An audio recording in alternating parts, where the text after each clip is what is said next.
ஆலமர் செல்வன் அவனது பார்வை தடைகளை நீக்கி வளம் பெருக்கும் நம் கணபதி சிரத்தை காண்கிற மங்கையர் மாங்கல்ய பலமே திடமாகும்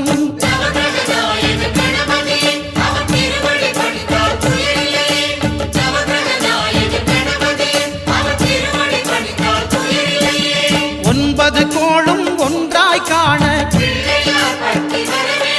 அங்கு கற்பகம் என்னும் கடவுளின் மெய்யில்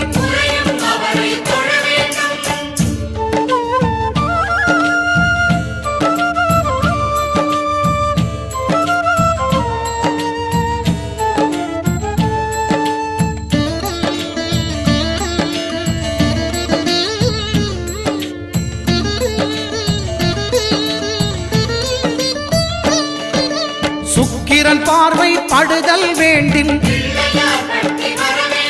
எங்கள் இறைவன்